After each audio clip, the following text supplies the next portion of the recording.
I'm glad we're having these conversations, because I think that's where, that 2020 to me has been a really an eye-opening experience in a way that there is a lot of work to do. And I don't think that's a bad thing. I just think it's a matter of, hey, everybody needs to put in their effort and pull their own weight so we can all get this accomplished.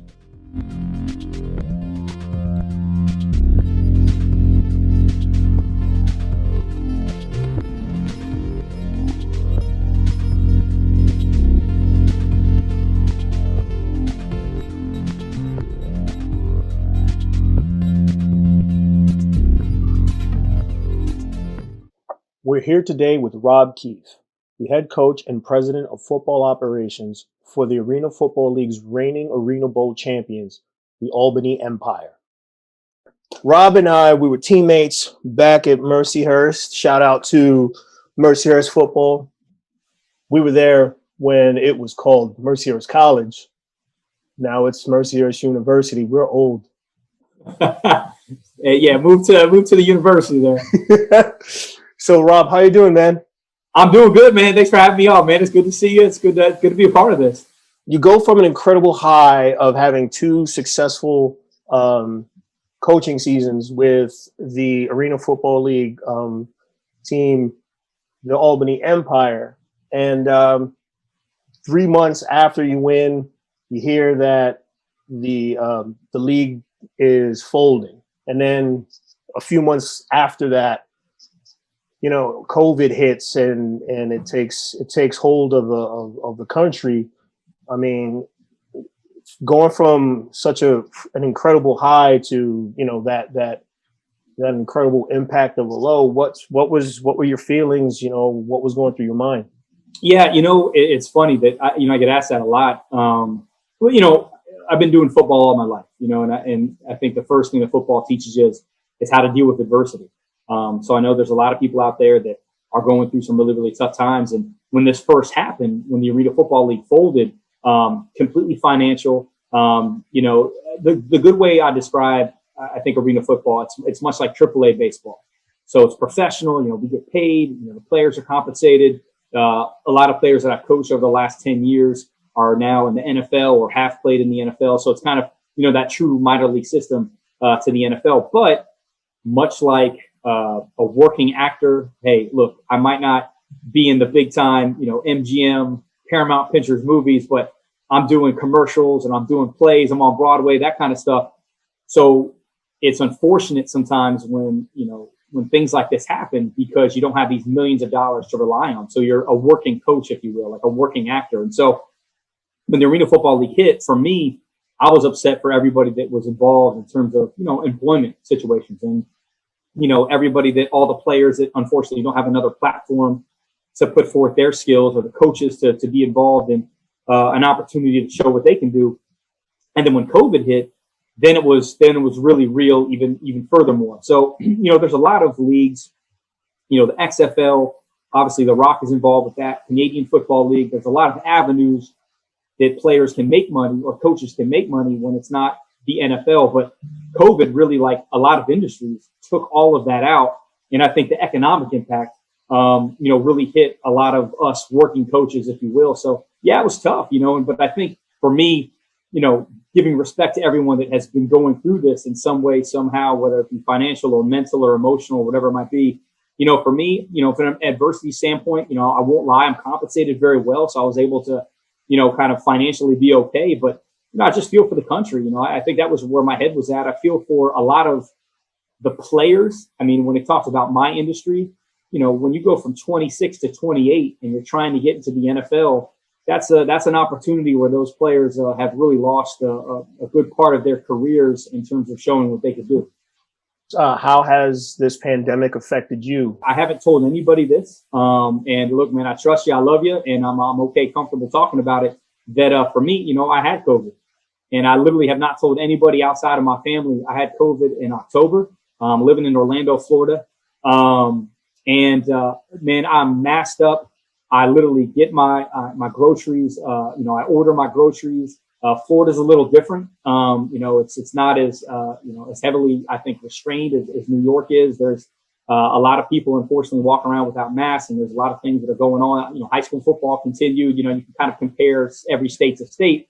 And so, not knocking Florida, you know, I love it. Obviously, the sun's shining and everything's great. But, you know, for me, from an impact standpoint, not having football, and then, you know, this is the longest I've gone without coaching football. You know, I believe in science. You know, for me, I'm believing in everything that, you know, I'm listening to the media, obviously kind of decipher what, you know, is to you believe or not believe. But hey, I want to protect my fellow citizens and, you know, protect myself, protect my family members. And so for me, you know, I had a mask. I was doing everything possible. And then one day, you know, mid-October, you know, I wasn't feeling good. And I wanted to take a nap. I was feeling a little sluggish. Woke up a couple hours later on a Sunday nap. And, man, I was just hot. I was sweating, you know, and then, you know, I just kind of thought to myself, I said, man, I think I'm sick, and took my temperature. And next thing you know, I have 100-degree temp. And for a good 10 days, you know, I weighed probably, you know, 210. I lost about 15 pounds. My back hurt. It felt like I squatted like 500 pounds for fellow lifters out there. I felt like I was hurting. I really was. And my chest felt like it had a belt around it. And I'm healthy. I'm in shape. I don't have any underlying conditions. So that was my kind of like personal struggle with it, because for me, I'm the ultimate team player.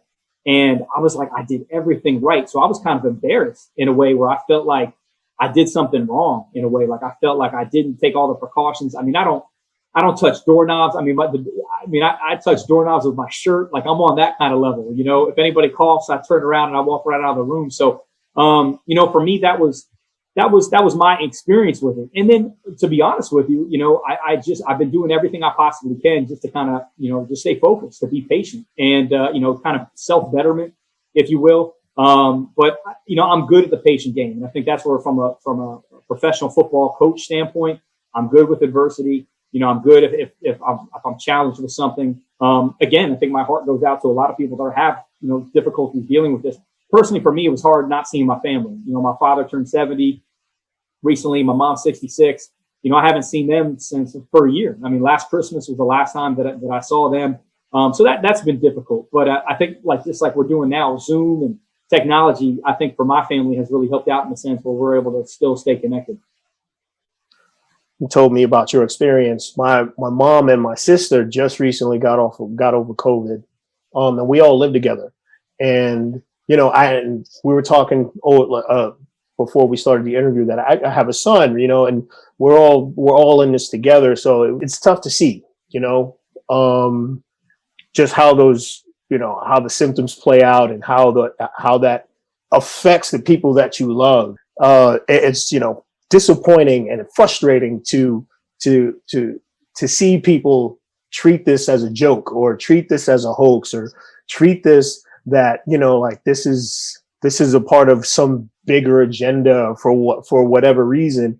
And you know, I'm pretty sure that you've known people that have lost people, you know, because of this, and you know, have a couple of friends where their family members now, you know, they're going through it, and you know, yeah, man, it's totally frustrating to see people think that this is not really happening. Again, I always kind of go back to the football aspect. Football has kind of provided me an opportunity where I've been so many places, I've got to meet so many people, and so because of that, friendships are expanded, and my social media is kind of, I got people all around the country in seeing. I mean, I know a lot of people, unfortunately, that have passed because of COVID, and I literally was saying this earlier today, that I still have not got to the point where I understand why people think wearing a mask is an issue. You know, and I feel like I can debate this all day long. Like, we don't have to yell and scream at each other if people don't agree with me, but it's just like, I don't understand why that's so restricting for people, and just to social distance, or to do everything that's necessary to help your fellow citizen. For me, I'm just, again, football, I go back to it. It's like, the one thing I love about it is the ultimate team sport. Like, no matter how good you are at your position, I mean, you only can do so much. And so it's the same kind of concept, and everybody's got to play their part. And so just seeing, to me, the disappointing factor, you know, not just people passing and people really struggling with this financially, or, you know, literally losing their lives and being in the hospital, but just the selfishness and the people that are really not caring about those that are around them. I I can't get over that. And just, I don't think I ever will. It's something that's really shocking to me. And I didn't think we'd ever get to this point, to be honest with you, in America, where it was that, that much of a deal where, putting on a mask would affect, how people feel about each other. You've been very outspoken and about this on social media. And tell me a little bit about that. Well, I think too, like when you look at just what 2020 is, I think it if anything, hopefully it makes you reflect on what's happening around you. And I think that's where I've gotten from this whole year. It's been what is happening to other people and what empathy do you have for other people. And I think that's the thing for me when it comes to COVID, where, I said this, it's probably 10 months ago now, where I felt like when it first started to happen, much like, alcohol abuse or violence or hunger or, homelessness, if that hasn't drug addiction, if that hasn't touched your family, you might not really understand what that really means. But when COVID hits your family, much like these other things hit your family, then you really understand. And I felt like, unfortunately, that's kind of where we are in society, where I felt like, you don't understand the stove is hot until you touch it. And that's kind of, I was upset about that. I was upset that people couldn't feel empathy towards other people going through this. Like, nobody wants to be sick. And for those that are being sick and to hear the symptoms, I mean, obviously all you have to do is read or listen to the news, and to think that that is not happening or that can't happen to you. I just felt like it was very naive. And then I felt too, like, the lack of empathy that other people were showing by not putting on a mask to ultimately, for me, look, I got COVID and I wasn't worried about myself. I was worried about spreading it or giving it to anyone that happened to be around me. Like, I knew that physically I could probably handle it. And I won't lie. I mean, physically I'm in shape. I don't drink. I don't smoke. Like, I work out 5 days a week. I mean, I eat very healthy. I mean, I don't know the last time I had a soda. Like, I'm just like that kind of guy. So for me to feel the way that I did, I mean, it was a shock to me that other people would think that they would be able to make it through this. And that's kind of where I was at with it. We're put on a mask for other people. And so I think we're going to get into, social injustice and obviously everything that's going on in America. This whole year to me has been take care of other people, show empathy, where you can show empathy and have a heart for other people going through things that, are very, very difficult. And that's, to me, that's what wearing a mask is. It's not for me.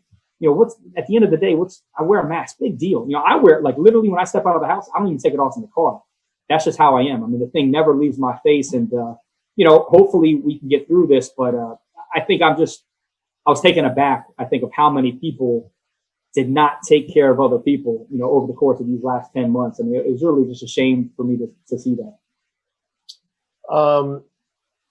You brought up social justice, the perception of athletes, coaches, talking on issues. And I know that in the past, it's been a very sort of like niche thing, right? Shut up and dribble, or, just, or those sentiments. We talked about you being outspoken, and also at the same time, you're a very positive guy. You're a very passionate dude. You've always been like that.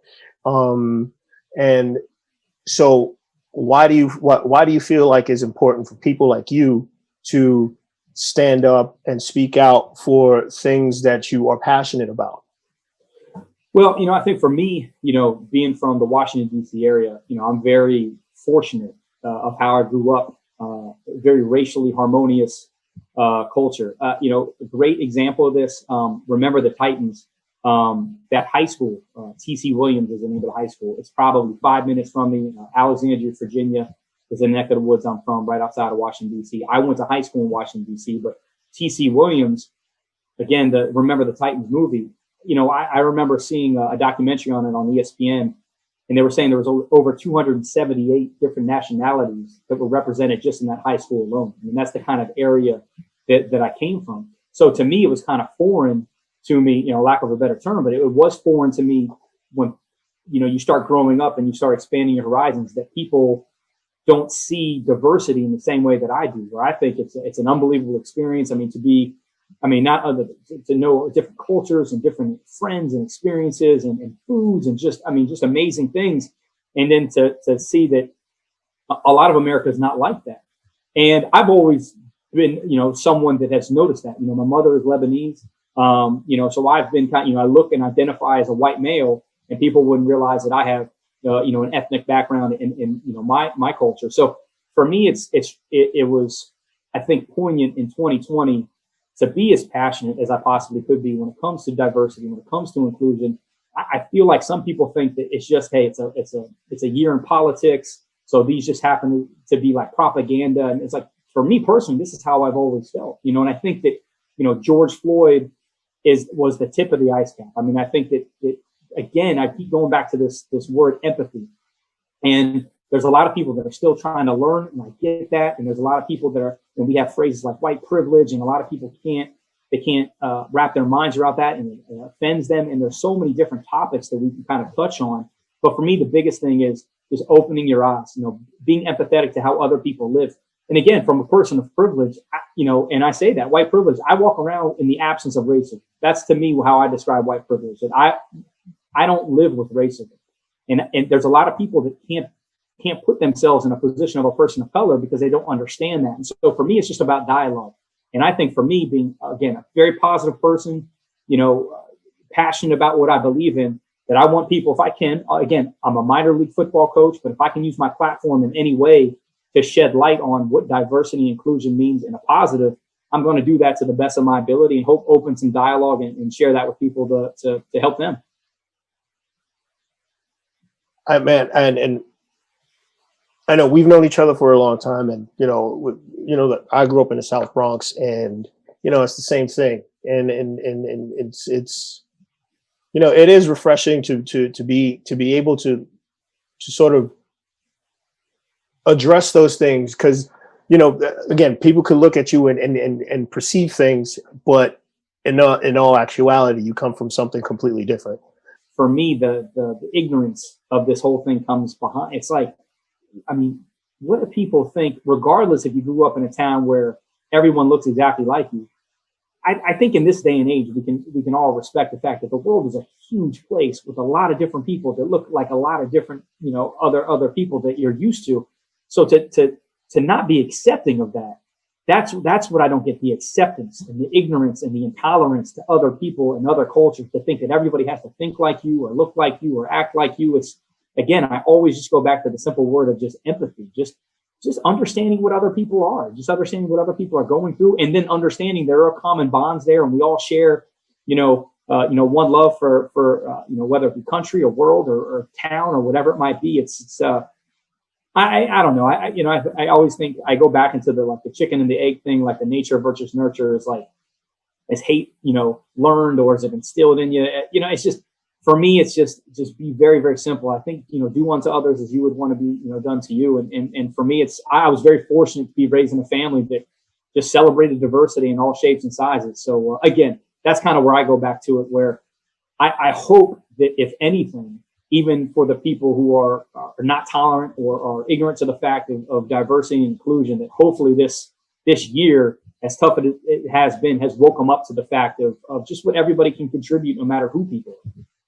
So what are some of the other things that you've been championing? Because I've seen over in your social medias and your Instagram and all that. So go ahead, talk to me about. Yeah. So for me, so when football season is not in play, so let's say, again, I was classified as like a working actor. So when you're not on Broadway or when you're not doing commercials, well, there's other opportunities to make money. There's other opportunities to give back. It's not a full year job, even though really it is, but in the season, it's only 6 months. So for the other 6 months of my year, when it's not football, for me, I've coached at a high school, from a football level. I coached youth football. I work with a nonprofit called Clean the World, which is the global headquarters is based in Orlando. Long story short, works with tons of hotels to recycle bars of soap to then give it back to impoverished communities all across the world. So, things like that, for me, it's all about doing as much as I can with the time on earth that I'm given. I mean, that's one thing that, I was really, taught at a young age. But the things really, I really am going to start getting into. I'm kind of waiting to. I'm very systematic, I guess, when it comes to how I post on social media. But systemic racism is a big thing, and that's 100% on my mind. And then I think from a football aspect, if anybody's really, really paying attention, the kind of new, I gotta say topic because that's a bad word, and it's not a trend either. But from an inclusion standpoint, women coaches, that is something that is really big on the minds of a lot of people. I know there's probably every coach in America is from a football standpoint is thinking about that. I'm kind of exploring the avenues. I know a couple of women coaches who are coaching now in the NFL to kind of pick their mind and pick their brains. A couple other collegiate women coaches that coach other sports of what can I do to kind of help in any way I possibly can. And that's where, for me, when it comes to a woman coach, how do you know how great a woman coach can be if women coaches have never had the opportunity to coach at a particular level? And so you have to give the opportunity to teach and kind of create that change and be the first, if you will, to kind of garner a new, a kind of a new level of coaching, or at least open the door and do that, help in any way I possibly can. So I'm all about that stuff. I really am. I mean, I don't just talk it. I try to walk it as best I possibly can. And I always say, if the world was like a locker room, the world would be a great place, right? You got everybody from all kind of different cultures, all kind of different religions, and all kind of different political views, but they're all kind of, they're all working for one particular common goal. And even if you don't like somebody, you're going to do whatever you can to kind of work together to make sure that you're able to accomplish that goal. So that's really, football has taught me all of that. And so, those are the things that I kind of want to bring to light and help in any way I possibly can, and do my part. As a dad, you want that for your children, that exposure. If anything else, I mean, granted, being successful in sports, opens up avenues for education like us, going further, becoming a professional athlete. Even though it's the minor league, what you say is the minor league, it's its own league, right? And those are all well and good, but for those that don't make it, right? The bonds that you create and you make in those locker rooms, and exactly the one goal in mind. You might not like the guy next to you, or you may think this other guy is like may not be good enough, but when he gets the opportunity, you got to believe in him. You got to hope that they've been paying attention and they're doing the right thing, like you've been doing. And when that maybe you slacking off in practice, that weighs on you. You can't make an excuse about it. And that's I find that to be an extremely vital component of somebody's potential upbringing, to understand that we come from all walks of lives, but if we work together and have a common goal, that we can succeed. And even, hey, look, we played on teams that, granted, we played in the GLIAC, and we got tossed around quite some times, right. But hey, how many losses that we had that we go in the film session and it's like, hey, look at what we did right, look at the things that we succeeded and excelled at, I think you're so right. And I think that's where I think the word that I always use is like, I've literally been conditioned. I've been conditioned because of football. Hey man, this guy's on my team, or this person's on my team, or we're here to help each other, or, so it really is. It's just so foreign to me when people aren't working together for a common goal. It's really hard for me to see that, because I honestly can't fathom it. I can't understand it. I don't understand hate. I don't understand, people not working together. It really is just something, and from a further standpoint of college. I mean, and then for me, 20 years plus, my goal is to be in the NFL. I'm not shy about saying that. I'm doing everything I possibly can to continue to work on that goal. But in the meantime, it's do the best you can with what you're given, and who's around you, help them out, uplift them, they'll uplift you. And so that's, I'm glad we're having these conversations, because I think that's where, that 2020 to me has been a really an eye-opening experience in a way that there is a lot of work to do. And I don't think that's a bad thing. I just think it's a matter of, hey, everybody needs to put in their effort and pull their own weight so we can all get this accomplished. Having a year off, from, the decision for the league to fold, and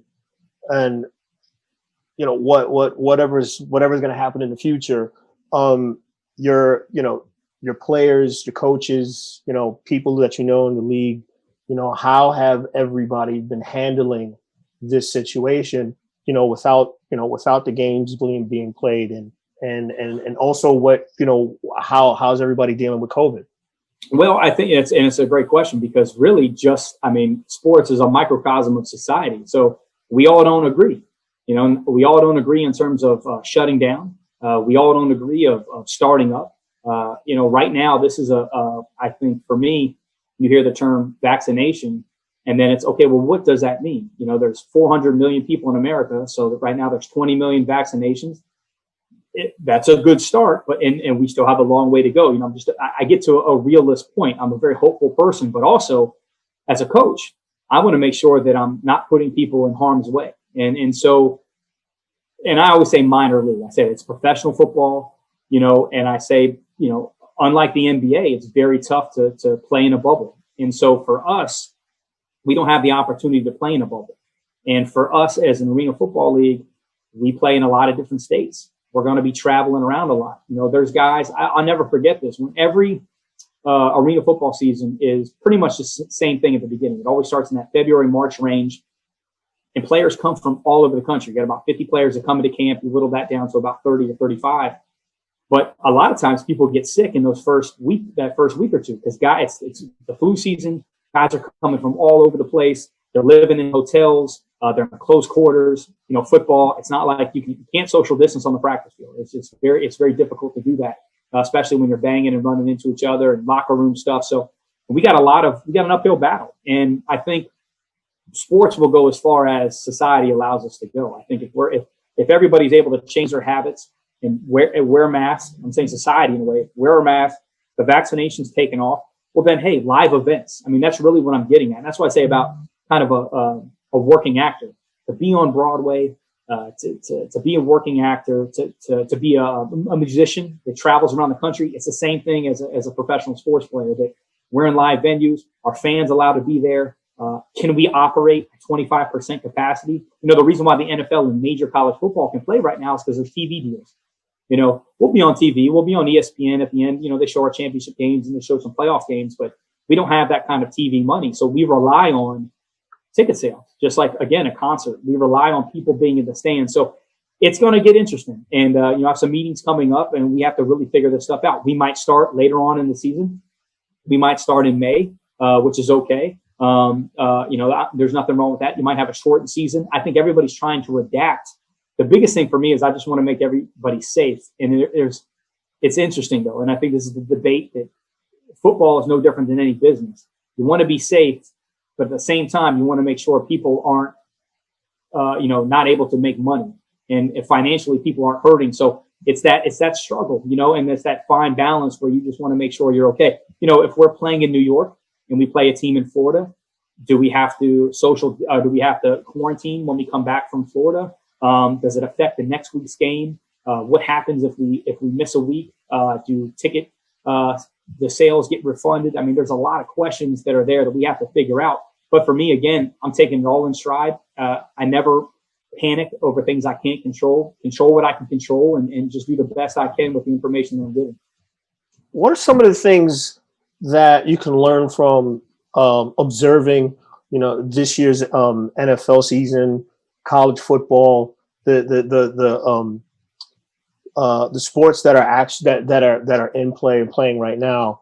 What are some of the things that you think you can learn from seeing their model dealing with playing during COVID? Well, I don't think it's just football. I think it's businesses too. I think it's the ability to adapt. And I think the reason why it's been so effortless, and I shouldn't say that effortless, but I don't mean that in a negative way, but just when you see the NFL and when you see college football able to adapt, quickly, to me, that shows the preparation. And again, that's what kind of football teaches you, the ability to adapt quick. Mike Tyson says the best, right? Everybody has a plan until they get punched in the face. That's just what it is. But so when you go into something and then things have to change, it's good to have leaders. It's good to have CEOs. It's good to have managers that are able to adapt quickly to still reach the common goal. And so that's what I've really learned from a football standpoint. But I've seen it in local businesses too. We've seen it in big businesses. The ability to us right now, interviews over Zoom. I'm amazed at teachers and first responders and just the ability to adapt, even though it's tough, even though it's strenuous, and a lot of people are going through a lot of struggles mentally, physically, and emotionally are exhausted, but the ability to still continue in an altered form. And I think that's where, for me, whatever it takes. I know I've talked about, we say social distancing is hard in football, but look, there is a way to do it. Right now, the Buffalo Bills, great example, their third string quarterback doesn't practice with the team, just in case both quarterbacks, he has not practiced with the team the entire season, just in case the two starting quarterbacks in the backup, have COVID, they can still perform and still get a victory. So there's a lot of things that you can do, albeit different than what you're used to. But I think that adaptation for me, in terms of what America has done, I've been amazed at how people have been adapting to it. There's a good possibility, guys. You guys might be coming back. Yeah, absolutely. So we're looking either if we start up a normal season, camp would be mid-March, and then we'd start playing games in April. And then if we have to, we'll push it back, or camp will be May, and then you'll have games in June and July. And then you kind of work into the playoffs in August, maybe a 10-game season. We'll know that stuff shortly. But again, we know we have a lot of fans out there. We obviously, it's a business, so we have owners that are looking to make money, but obviously are very conscious of not putting people in harm's way. There's a lot of players that understand the risk, but again, when I say minor league, they're trying to make it to the big leagues. And if this is the second year where football is not played, and these guys, if you go from 26 to all of a sudden the next time you play, you're 29 years old, that's a big difference. And so there's a lot of those factors kind of going in. We're in cities like Orlando and Jacksonville and Raleigh, North Carolina, and Albany, New York, and all these places, Ontario, California. I don't know. Are we allowed to play in the arena in Ontario, California? Is the governor going to allow us? So there's so many state regulations that we just have to figure out that we'll get through it. We'll figure these things out, but a lot of answers unknown yet. And I think we're going to have to get through this wave. We're going to have to see what happens, with this next, these vaccines, and, see where we're at in February, and I think kind of reconvene to see if we can move forward. So do you think it's sort of crucial to kind of like see how the NBA season plays out and like the NHL season, because they're indoors, and there's talks about maybe they'll start bringing in fans around February, March. So, you guys are probably going to be watching them and see how, they pull that off. Yeah, and I think so. Just looking at some of the numbers, if you go back to last year with the NBA, there was a 40% hit of their income because of not having fans. For us, that would be like 90%, and so that's why it's so crucial to us to have fans. The NBA, I can still watch a game. I love the NBA. I love Major League Baseball. I love football. I'm watching all these games. Hey, and you have some crowd noise pumped in. It doesn't change for me as a viewer. I'm still watching it. Hey, so there's not 80,000 people there. Maybe a little different for the players, but for us, and this is the same thing with minor league baseball. Minor league baseball wasn't able to continue. A great example of what I do, awesome example of the G League for the NBA. They weren't able to play. It's the same kind of concept because we don't have these big contracts from a TV sponsorship situation. We really rely on those fans. So we need those fans. And so it's going to be based on the states, the governor, the local mayors. A great example, Florida, Jacksonville and Orlando, very different two ways of thinking. Jacksonville is very red. Orlando is very blue. And so you might have a difference in terms of the way that those arenas approach, how many fans are allowed to be in there. So we're all trying to figure this stuff out. I just hope, again, I keep saying changing habits. I just hope that everybody in society is able to step up their efforts in terms of wearing a mask. I know there's a lot of conversation about vaccines and what's in it, and everybody kind of wants to wait and see. But I hope we're able to get over this hump, because from a live event world, again, I go back to the actors and to the concert communities. Until you're allowed to have a lot of people in one place, I'll probably have to try to figure out how to continue to do this moving forward until that stuff's allowed to happen. So with that said, what's next for Rob Keefe? Well, again, I will say this, and I'm very, very fortunate financially that my contract's guaranteed. I'm not afraid to say that. I'm very blessed in that position that I'm able to kind of work out those deals. But for me, it's just preparation. I mean, that's really what it all is. So like right now, what I've been doing is, I have a football world, but there's only so much I can do. So I've been working with the nonprofit. I've been working with Clean the World, 10 hours a day, 5 days a week, stuff like that. We've made a decision for the youth league that we shut the youth league down. So I wasn't able to coach, even though Florida, like high school football is going on. State finals just happened this past weekend. So that was a full season. So again, every state's a little bit different. But I think for me, it's all about preparation. It's all about being patient. I'll say this. I'm very fortunate that we were able to win a championship in 2019 because, again, you feel accomplished. It's something you set your mind out to. I think if we were to lose that game or not make it to the championship, I would be going crazy because I'd be waiting to get to the next season. So I have an opportunity that I can rest a little bit, in that way. But I think as a coach too, I'm caught in the fact that yes, I want football, but I want it to be done in a healthy manner. And I think if I was a college football coach too, I would have those inner battles of like, hey, what is the purpose? What are we trying to do? I know Coach K from Duke right now, he's going through that battle, and he's very vocal on, yes, they want to play basketball, but also you got to think of the kids' well-being. What are we really trying to accomplish here? Are the kids put first, or is it money? It's, those kind of things. So for me, hopefully, again, I know you can't keep everybody happy, but I really want to try to find a way where we can play safely, comfortably, and everybody can find a way where we can also make money at the same time and not get anybody sick. So with that said, and you have any closing remarks, anything that you want to finish up with?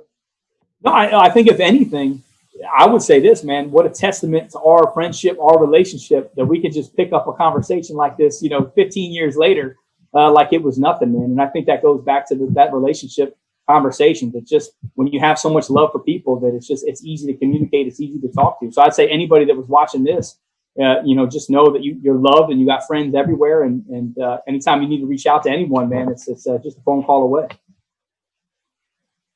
Coach Rob Keefe, man, listen, let's not make this a habit. Not be waiting 15 years, and hopefully, things get back. Things get back on track, and hopefully you're back on the sidelines and got to catch a game, man. Oh, dude, and look, man, when you become a big movie star maker here, man, you got to hire me up. That's what you got to do. I'll be a good boom mic guy. I can hold the boom mic. Yeah, man. So Rob Keefe, man, thank you so much for taking the time. Okay. I appreciate it, Rick, man. Thanks so much, man. Great to see you, man.